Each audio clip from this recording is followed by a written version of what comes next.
Welcome to star kitchen சமையல். இன்றைக்கி நம்ம பார்க்க போகிறது ரொம்பவே சூப்பரான ஒரு ஸ்வீட் ரெசிபி தாங்க பார்க்க போகிறோம். அதை பார்க்குறதுக்கு முன்னாடி நம்ம சேனல் லைக் பண்ணுங்கள், ஷேர் பண்ணுங்கள், கமெண்ட் பண்ணுங்கள், சப்ஸ்கிரைப் பண்ணுங்கள். கூடவே இருக்க பெல் பட்டனையும் ப்ரெஸ் பண்ண மறக்காதீங்க.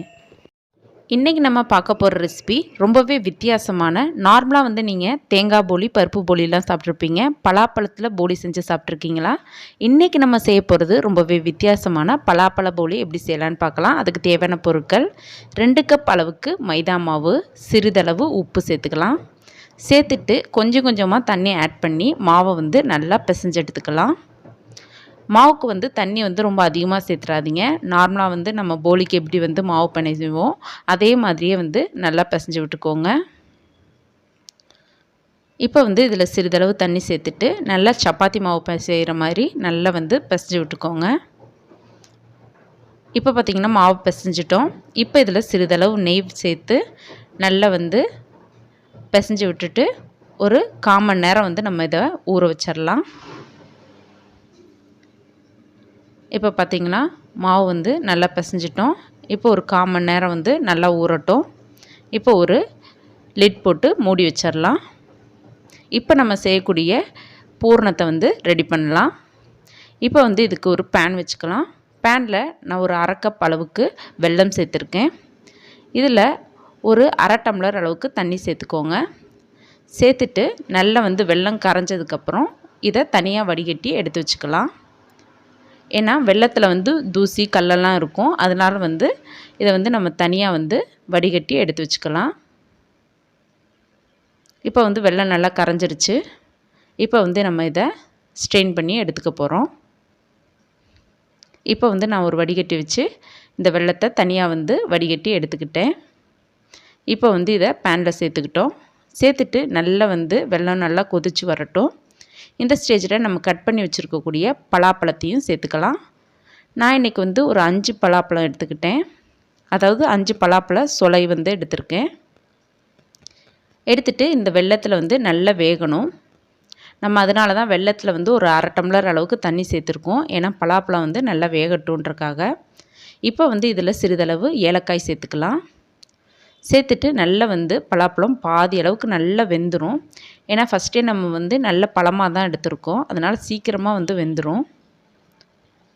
இப்போ இந்த வெல்லத்தில் நம்ம தேங்காய் துருவலையும் சேர்த்துக்கலாம். நான் இன்றைக்கி 1/2 கப் அளவுக்கு தேங்காய் துருவல் சேர்த்துருக்கேன். நீங்கள் எந்த அளவுக்கு மாவு எடுக்கிறீங்களோ அந்த அளவுக்கு பூர்ணம் செய்யும்போது அதுக்கேற்ற மாதிரி அளவில் நீங்கள் எடுத்துக்கோங்க. இப்போ நம்ம செய்யக்கூடிய இந்த பலாப்பழ போலிக்கு பூர்ணத்தை நம்ம வேக வச்சிட்ருக்கும்போதே வீடே நல்லா வாசனையாக ஆயிருங்க. அக்கம் பக்கத்தில் இருக்கவங்களாம் நீங்கள் என்ன செய்கிறீங்கன்னு கேட்குற அளவுக்கு அவ்வளோ மணமாக இருக்குங்க. இப்போ நம்ம செய்யக்கூடிய இந்த பலாப்பழ போலி ரொம்ப டேஸ்ட்டாக இருக்கும். இது வரைக்கும் நீங்கள் சாப்பிடாத ஒரு டிஃப்ரெண்ட் டேஸ்ட்டாக இருக்குங்க. ரொம்பவே ஹெல்த்தியானதும் கூட. இப்போ பார்த்திங்கன்னா நல்லா வெல்லத்தோடு சேர்த்து பலாப்பழம் நல்லா சுருண்டு வந்துருச்சு. இதை ஆற வச்சு தனியாக ஒரு பிளேட்டில் எடுத்து வச்சுட்டு சிறு சிறு உருண்டைகளாக நம்ம உருட்டி எடுத்து வச்சுக்கலாம். இப்போ சின்ன சின்ன உருண்டையாக ஒரு பிளேட்டில் உருட்டி எடுத்து வச்சுக்கிட்டோம். உங்களுக்கு எந்த அளவுக்கு பூர்ணம் வேணுமோ அந்த அளவுக்கு நீங்கள் பலாப்பழத்தை சேர்த்துக்கலாம். எந்த அளவுக்கு பலாப்பழம் சேர்க்குறீங்களோ அதில் பாதி அளவுக்கு தேங்காய் சேர்த்தா போதுமானது. இப்போ நல்ல மாவு ஊறிடுச்சு ஒரு 1/4 மணி நேரத்தில். இப்போ இதை சின்ன சின்ன உருண்டைகளாக நம்ம இதை உருட்டி எடுத்துக்கலாம். இப்போ நம்ம உருட்டக்கூடிய உருண்டைகள் கொஞ்சம் பெருசாக இருக்கணும். ஏன்னா நம்ம உள்ளார பூரணம் வச்சு அதை சின்னதாக தட்டி தான் நம்ம போலியாக செய்வோம். அப்படி இருக்கும்போது வெளியே வந்துடக்கூடாது பூரணம். அதனால் ஓரளவுக்கு பெரிய உருண்டைகளாக உருட்டிக்கோங்க. இப்போ பார்த்திங்கன்னா உங்களுக்கே தெரியும், ஒரு மீடியம் சைஸ், ரொம்ப பெருசாகவும் இல்லாமல் ரொம்ப சின்னதாகவும் இல்லாமல் நார்மலாக இருக்கிற மாதிரி உருட்டிக்கோங்க. நம்ம சப்பாத்திக்கெலாம் எவ்வளோ பெரிய உருண்டைகள் சேர்ப்போமோ அதை விட கொஞ்சம் பெருசாக இருக்கிற மாதிரி.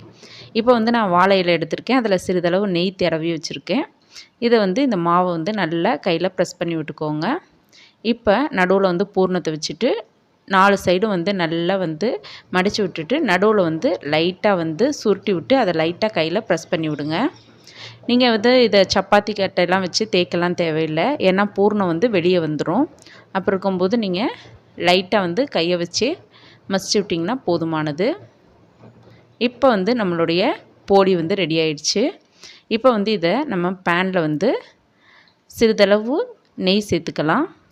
நெய் சேர்த்துட்டு நம்ம செஞ்சு வச்சுருக்கக்கூடிய போலியை நெய்யில் வந்து நல்லா போட்டு 2 சைடும் நல்லா வெந்ததுக்கப்புறம் நம்ம வந்து திருப்பி விட்டு எடுத்துக்கலாம். இப்போ பார்த்திங்கன்னா நெய் சேர்த்து நம்ம செய்கிறோம். இது நீங்கள் நெய் சேர்த்தும் செய்யலாம், இல்லைன்னா நீங்கள் வந்து தேங்காய் எண்ணெய் சேர்த்தும் செய்யலாம். தேங்காய் எண்ணெய் சேர்த்து செஞ்சிங்கன்னா இதோட ஃப்ளேவர் இன்னும் ரொம்ப நல்லாயிருக்கும். ஆனால் முடிஞ்ச அளவுக்கு நீங்கள் வந்து நெய் தேங்காய் எண்ணெய் 2 மட்டும் சேர்த்து செய்யுங்க, ஆயிலெலாம் சேர்த்து செய்யாதீங்க. ஏன்னா இதோட ஃப்ளேவரே வந்து நம்மளுக்கு மாறிடும். ஏன்னா பலாப்பழம் சேர்த்து செஞ்சுருக்கனால நெய் தேங்காய் எண்ணெய்க்கு வந்து அதோட வந்து ஃப்ளேவர் வந்து ரொம்ப நல்லாயிருக்கும். இப்போ பார்த்திங்கன்னா 2 சைடும் நல்லா வந்து நம்ம திருப்பி விட்டுக்கிட்டோம். லைட்டாக வந்து வெந்தால் போதுமானது. இப்போ பார்த்திங்கன்னா உங்களுக்கே தெரியும், பாதி அளவுக்கு நல்லா வெந்துருச்சு. இப்போ நல்லா 2 சைடும் திருப்பி விட்டுக்கோங்க. ஒரு 5 நிமிடம் வந்து லைட்டாக வெந்தால் போதுமானது. இப்போ நம்ம செய்யக்கூடிய இந்த பலாப்பழ போலி ரொம்பவே குயிக்காக செஞ்சிடலாங்க. ஒரு 15 மினிட்ஸில் செஞ்சிடலாம்.